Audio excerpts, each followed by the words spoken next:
A primeira, olhando as estrelas, disse: Eu quero ser o baú mais precioso do mundo, e para isso até me disponho a ser cortada. A segunda, olhou para o riacho e suspirou: Eu quero ser um grande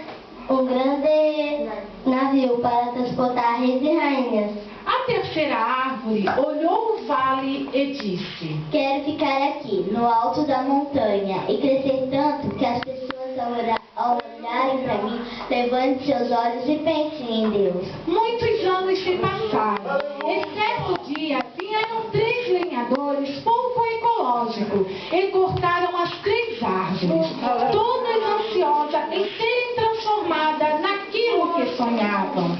Mas lenhadores não costumam ouvir e nem entender sonhos. Que pena!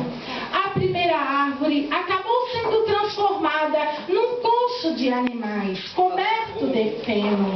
A segunda árvore virou um simples e pequeno barco de pesca, carregando pessoas e peixes todos os dias.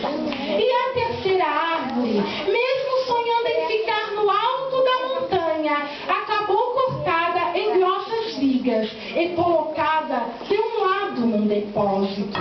E todas as 3 árvores se perguntavam, desiludidas e tristes: Pra que isso?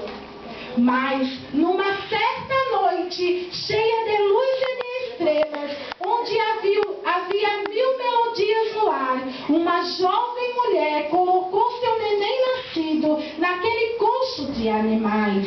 E, de repente, a primeira árvore percebeu que continha o maior tesouro do mundo. A segunda árvore, anos mais tarde, acabou transportando um homem que acabou dormindo no barco. Mas quando a tempestade quase afundou o pequeno barco, o homem levantou e disse: paz. E num relance, a segunda árvore entendeu que estava carregando o rei dos céus e da terra.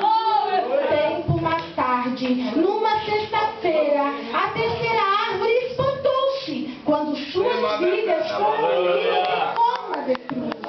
E um homem foi pregado nela. Logo sentiu-se horrível e cruel.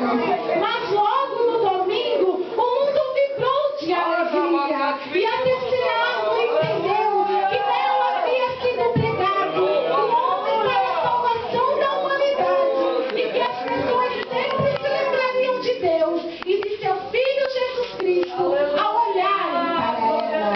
As árvores haviam tido sonhos, mas as suas realizações foram 1000 vezes melhores e mais sábias do que haviam imaginado.